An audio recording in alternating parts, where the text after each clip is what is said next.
T-topped Screaming Eagle Trans Am, which would hit 130 miles an hour for anyone young enough or fool enough to do it, and which I sadly but promptly sold to pay for books, boxer shorts. I'd never seen such a thing before. Booze, food. That was always an urgency then, money.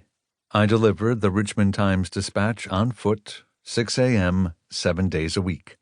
I worked in the university news office and in the dining hall, served as food manager for a fraternity, strung tennis rackets many evenings in the gym. In one particularly needy season, together with another student who had the means to be the bank, I was the muscle, or more accurately, the nag. I ran a gambling line for professional football, posting our hieratic odds on the doors of dorms and fraternities, and sitting all afternoon dipped in a sort of existential ant bed, feeling the stings of defeat in every other play. It was mortifying at times, but in the way of American intellectuals whose accomplishments are rooted in real dirt. I have made a badge of my embarrassments, and any shame of monetary or mental unfitness. I vividly remember the vertiginous instant that a dean with a patrician mane and mien pointed out to me that my beloved Robert Ludlum books were not literature. Has faded into an ironic attribute, like distressed furniture. I was a virgin when I heard Ammons read. A virgin of poetry readings, I mean, though the experience was probably more memorable and momentous than the other one.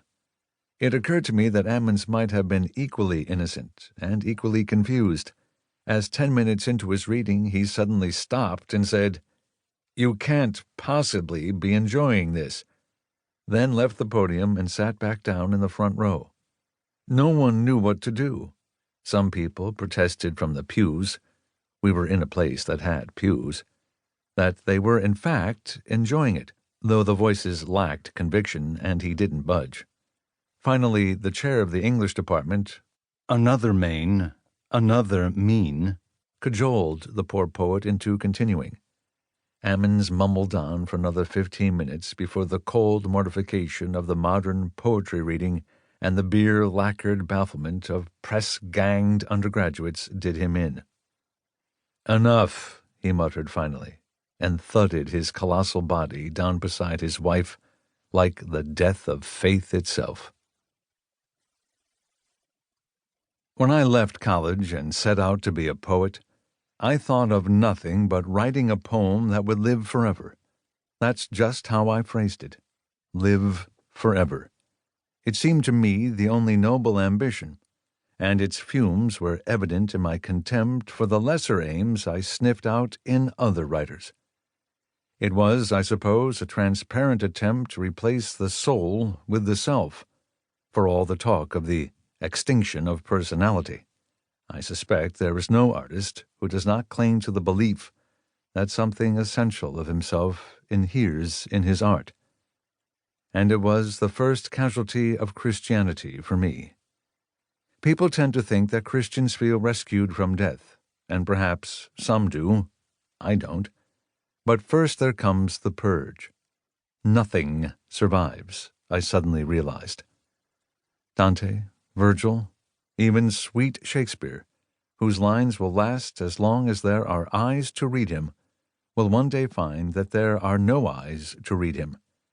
As a species, we are a microscopic speck of existence, which, I have full faith, will one day thrive without us. Still, abstract oblivion is a small shock, as shocks go.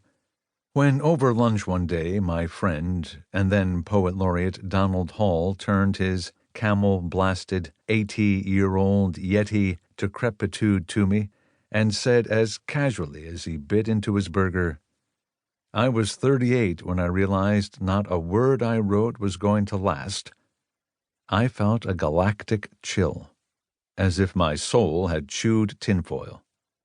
I was 38.